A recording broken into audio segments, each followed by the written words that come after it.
Ladies and gentlemen, EFL Fantasy is back for another season, and in today's video I'm going to give you my top tips. We're going to run through the betting data and of course my team selection ahead of Game Week 1. Now before we dive into today's video, of course if you do enjoy any of the content that you see on the channel, please be sure to like, comment and subscribe, and let me know in the comment section if you're excited for the new EFL Fantasy season and you want to see more EFL Fantasy content this season on the channel. Obviously we did it last year for around 16 game weeks. We did a good amount of videos. I think this year there's probably going to be a little bit of a change. We're probably going to put it for members only. If you want to join my membership, it is 99p. Just when the FPL season gets started and of course Champions League, my time is taken up with those two a lot more. And I, sometimes have to rush these videos out. So if they're for members, I feel like I'll probably put in a lot more effort. So that is probably my advice for you guys. Sign up for the membership. It's 99p a month. I've made it absolutely cheap, dirt cheap as possible. And that is probably where we're going to be posting most of our fantasy EFL content for this season. But for the opening few weeks, we are going to be here just for everybody. So everybody can get a little bit of a taste, a little bit of a flavour of what I can offer you guys. So let's start off first then with my top tips for fantasy EFL. Obviously, if you didn't play last year, you coming in as a new player, these are going to be my top tips. And even if you played last year, maybe you didn't pick up on some of these, and these are what, helped me do quite well in the game last year. So my first advice is going to be check the lineups before kickoff. You can pretty much make changes all the way up until somebody kicks off. So if you see the lineup, you see one of your players isn't in there, just take them out. Very simple, easy as that. Defenders are overpowered in this game. They get big points for tackles, clearances, blocks. I would highly recommend starting the season with a three at the back formation. They've slightly nerfed them a little bit with some rule changes, but still overall they're going to be absolutely just a joke for points. So I would be recommending rocking a three at the back for the opening few weeks as well. The other one is going to be target the weak opponents. We're going to go through the betting data in a second so you know which teams are the best to target each week. But like I said, with us having the ability to change our team every single week, there's no point kind of just sticking with players that have more difficult fixtures that week. You might as well just go for those fixtures where the team has high probability of goals, high probability of clean sheets, and just fully kind of, delve into that team. That's probably going to be the way for me. Then, of course, we've got the vice captain glitch as well. Always play the vice captain on an early kickoff game. Of course, if that player does exceptionally well, then sub in a dead keeper, give them the captaincy, and then the vice becomes the captain. I think I probably did it twice last year.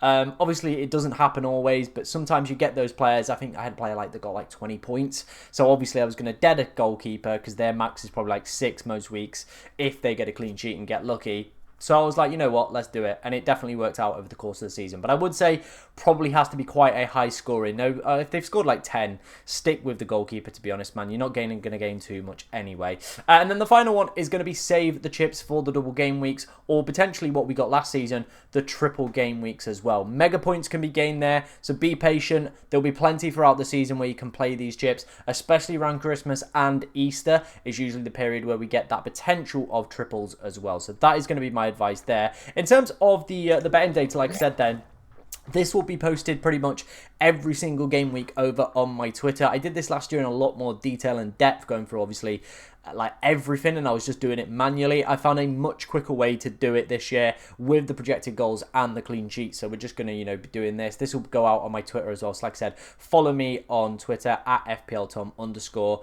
Like I said, if you want to get this and obviously help you guys decide which teams are the top ones to target. So let's take a look at the projected goals then first. Cardiff and Luton clearly leading the way. So I definitely would be looking at attackers or potentially banking on these teams as well for goals and for wins as well. Chesterfield, I'm not seen too many people rocking about with some Chesterfield players in their sides as well. They could be a decent one for a team selection as well, as if you fancy a little bit of a differential team selection with high probability of goals, high probability of clean sheets as well. So maybe want to potentially target there. Once we get down to the next few teams, you've got your Cambridge, you've got your MK Dons, you've got your County, Huddersfield, Lincoln, Doncaster, Barnet. There's some good players, definitely some teams to still be considering. But like I said, it probably would be towards those top end ones that I, of course, would be considering for that. Then finally, we've got the clean sheet data.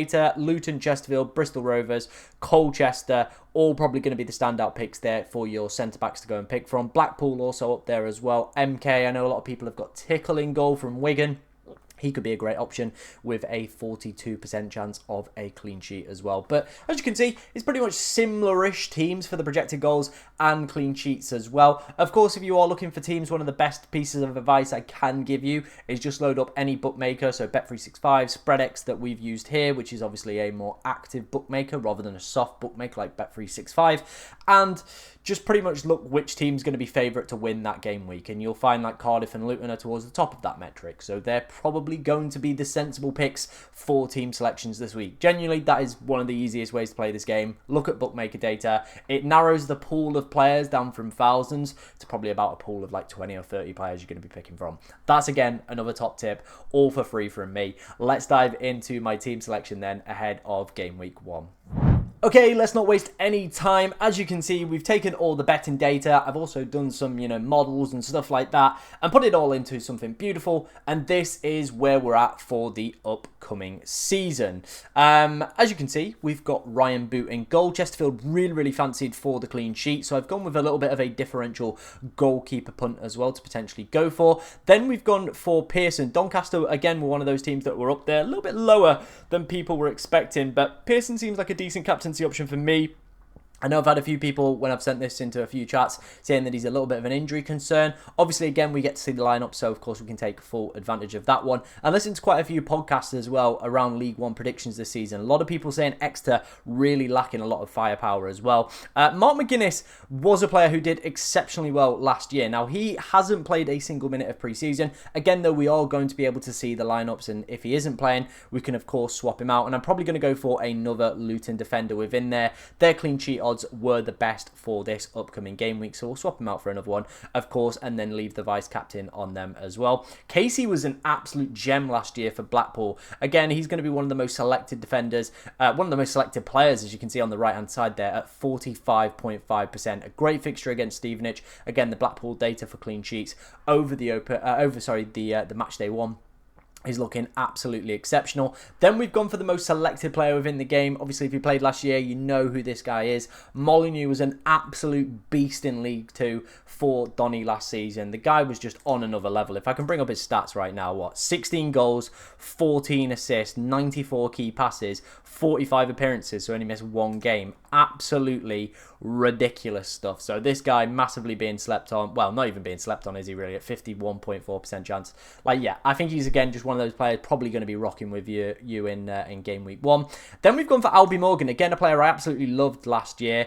Very good at interceptions, very good at goals, very good at assists as well. He was a great player last year. So he's gone back into the side with a decent opening fixture for the Tangerines as well.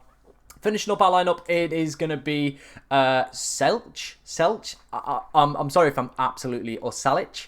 I'm sorry if I'm butchering that one. There are rumours that he might be going to Middlesbrough. I've seen those on Twitter today. Again, though, we do get the beauty of this game is we can just very easily just change our lineups at the course of finding out the team news. So if that is the case, probably we'll look at some other forwards as well. I've been tinkering around with potentially going for Alfie May as well. As you can see, he's on the right side as one of the most selected players again, with an okay fixture against Leyton Orient in match day 1. Or, of course, we could just go for another Cardiff attacker with their projected goals being the best for match day 1. And if he leaves, though, I would be very keen to see what the bookmakers price them at in terms of the projected goals. So that's probably one I'm going to keep on top of as well for Saturday as well. As you can see with our two teams, we've gone for the best two teams in terms of odds of winning this week. It is going to be Luton and it is going to be Cardiff. They are the two most selected teams as well within the game right now. And I think, people can probably work this one out. I think when we obviously get into more and more weeks as the season progresses, that's where this bookmaker data is definitely going to come into your full advantage.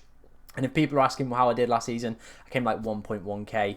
Like I said, I really fell off in like the mid-season around Christmas. I just stopped kind of playing a little bit. But at one point last year, we were 88th in the world. I think that was the last video we did on the channel. I was 88th in the world. We fully smashed it, fully went through it using this betting data. But like I said, I just ran out of time. Now I found this quicker method though. I'm hoping that we can keep up with these videos. Like I said, they're probably going to switch to members only on this channel going further forward throughout the season. So make sure you are joining the membership as well. 99p. I mean, I've made it as cheap as possible. But like I said, if you have enjoyed today's video, make sure you're liking, commenting and subscribing, and let me know any dilemmas you're potentially having with your team in EFL Fantasy.